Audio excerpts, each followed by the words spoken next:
चला तर आपलं जे शिवायन आहे त्याच्यामध्ये आपण एक मुद्द्यावरती पोहोचलोय, कारण हा जो वेगवेगळ्या एज ग्रुप आहे आणि यांची एक मुवमेंट आहे, तर तरुणांची अजून काय मुवमेंट असते तर हे सुद्धा पुण्यामध्ये आपल्याला बघायला भेटतं.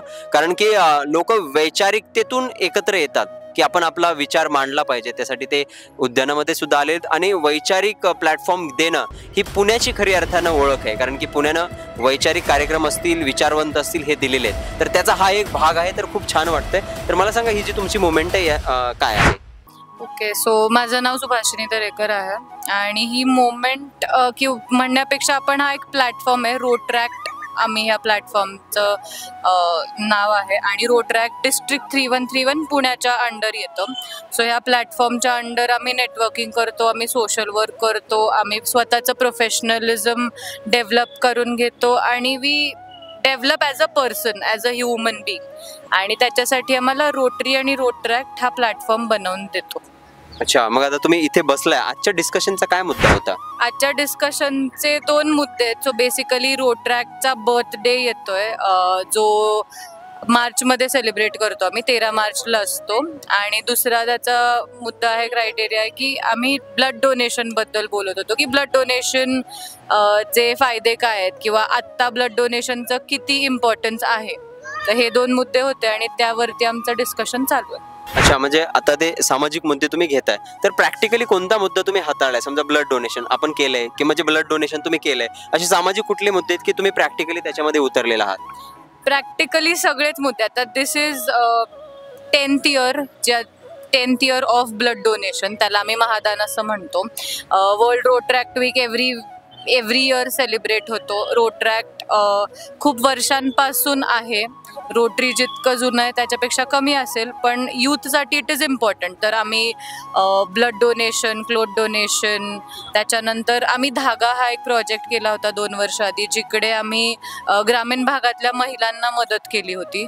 सो असे बऱ्याच गोष्टींवरती आम्ही प्रॅक्टिकली विचार करून यूथ सोबत येतं आणि देन यूथची काय पॉवर आहे हे रोट्रॅक्ट तुम्हाला दाखवतं. अच्छा, मग आता हे सगळं शहरामध्ये मुवमेंट चालतात वगैरे, या सगळ्या गोष्टी आहेत, तुम्हाला असं कितपत वाटतं की या गोष्टी खेड्यापर्यंत पण गेल्या पाहिजेत, खेड्यातली मुली सुद्धा याच्यामध्ये आल्या पाहिजेत, तो याचा भाग झाला पाहिजे? त्यासाठी येणाऱ्या काळामध्ये तुम्हाला काय वाटतं की तुम्ही खेड्याकडे पण जाल किंवा तिथे कनेक्ट करण्याचा प्रयत्न कराल? डेफिनेटली, म्हणजे करण्याचा प्रयत्न तर चालूच आहे आणि आत्ता पण आम्ही गेलेलो. सो दौंड असेल तिथपर्यंत आमचे क्लब्स आहेत. त्याच्यानंतर खेड्यामध्ये पण जाऊन अवेअरनेस कसा क्रिएट करू शकतो. आता ब्लड डोनेशन किंवा बुक डोनेशन हे सिटीपर्यंत लिमिटेड नाही आहे, तर बुक डोनेशन शाळांमध्ये पण होतं आहे, ते खेड्यांमध्ये जाऊन पण होतं आहे. सो वी आर ट्राईंग की आम्ही तिथपर्यंत जाऊ. अच्छा, मग खेड्यामधल्या युथचा एक अनुभव कसा होता, म्हणजे एक्सपिरियन्स कसा होता? खुश होतात ते लोकांना भेटून. म्हणजे कोणी जर त्यांना भेटायला येत असेल, लांबून येत असेल, तर आपल्याकडे कसं असतं की आपण गावाकडच्या घरी जेव्हा लांबून जातो तेव्हा आपल्याला जितका आनंद होतो तितका समोरच्याला पण होतं की कोणीतरी आपल्याला भेटायला आलं, तर तो सेम एक्सपिरियन्स आहे. अच्छा, तर बेसिकली मला सांगायला आवडेल की मी पण खेडेगावातला आहे आणि गावाकडची लोक एकदम प्रेमळ असतात. ओके, तर काय डिफरन्स वाटला, काय फील झालं त्यांच्या मध्ये जाऊन काही वेळ? तर मी हे सांगू शकत नाही कारण मी पण खेड्यागावातलीच आहे. मी वाळुंजची आहे मूळ. सो वाळुंज म्हणजे कुठं? संभाजीनगर, अहिल्यादेवी. अच्छा, ओके. मग मला सांगा, म्हणजे हा तर तुम्हाला ते सांगता नाही येणार, पण शहरातली लोक हे अनुभवल्यानंतर काय वाटतं बाबा आपल्या गावातली लोक कशी आहेत, म्हणजे काही बाबतीमध्ये डिफरन्शिएट करताना? नाही, लोक असतात. आता एनिवेअर यू गो, प्रत्येक माणसाची प्रवृत्ती वेगळी असते. सो डिफरन्शिएट शहर आणि गाव असं नाही करणार मी, एक माणूस आणि दुसरा माणूस असं करेल. नाही, म्हणजे स्वभाव म्हणतोय मी. तसंही त्यांना आनंद वाटतो ना खेड्यामध्ये गेल्यानंतर आणि प्रेमळ असतात लोक. अर्थात ऍक्च्युली ते वेगळं एक्सपिरियन्स असतं, कारण शहरात जे लोक असतात त्यांना पण वेगळं काहीतरी आनंद भेटतं. गावमध्ये जाऊन जे सायलेन्स आहे, त्यांचं स्लो लाईफ आहे, ते त्यांच्यासाठी पण वेगळं एक्सपिरियन्स आहे. आणि गावमध्ये जे लोक आहेत त्यांना 2 गोष्ट काहीतरी वेगळं शिकायला भेटते from the people in the city. तर ते दोन्हीसाठी ते एक्सचेंज आहे. म्हणजे असं नाही आहे की ते लोक वेगळे आहेत की आम्ही लोक वेगळे, फक्त दोघांचे एक्सपिरियन्सेस आणि लाईफस्टाईल वेगळी आहे. मग तुमच्या या माध्यमातून तुम्ही असं कधी अवेअरनेस करण्याचा प्रयत्न कराल का की खेड्यामध्ये मुलींचं लग्न खूप लवकर होतं, जवळपास 8वी 9वी मध्ये मुलींचं लग्न होतं कधी कधी, ओके, काही केसमध्ये 10वी पर्यंत, तर त्यासाठी तुमचा हा प्लॅटफॉर्म काही कार्य करू शकतो का किंवा तुमच्या या प्लॅटफॉर्ममध्ये तो सेगमेंट असू शकतो का? असू शकतो आणि करू शकतो, याच्यावरती विचार केला तर हे डेव्हलप होईल अजून. अच्छा, म्हणजे तुम्हाला पालकांसोबत जाऊन कनेक्ट करावं लागेल की मुलींना थोडं शिकू दिलं पाहिजे वगैरे. हो.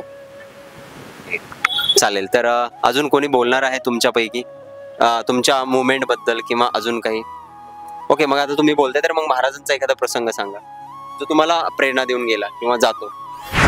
गडाला पण सिंह गेला, सो तो प्रसंग आहे की ज्याच्यामुळे प्रेरणा पण भेटते, म्हणजे फोकस पण आहे आणि माणसांची काळजी कशी घेतली पाहिजे आपल्या माणसांची, हे ह्या प्रसंगामधून महाराजांनी खूप चांगल्या पद्धतीने आपल्या सगळ्यांना सांगितलं. म्हणजे सवंगड्याबद्दल किती प्रेम असावं. ज्यावेळेस तानाजी मालुसरे आपल्यातून गेले त्यावेळेस त्यांनी त्या गडाला, आधी त्याचं नाव लोहगड होतं, त्याला गडाला नाव दिलं गेलं, गडाला नाव दिलं आणि मग त्याच्यानंतर महाराजांनी जी त्यांच्या परिवाराची काळजी घेतली, म्हणजे रायबाचं लग्न लावणं असेल ते सगळंच त्याच्यात सगळंच आलं. म्हणजे महाराज एक माणूस म्हणून खूप मोठे व्यक्तिमत्व होते आणि त्यांच्या प्रत्येक गोष्टीमधून आपण काहीतरी शिकतो.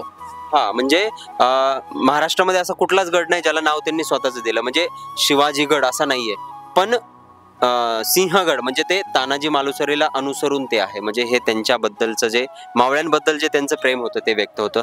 तर नक्कीच तुमच्या मोमेंटबद्दल ऐकून आणि महाराजांबद्दल तुमचे विचार ऐकून खूप भारी वाटलं.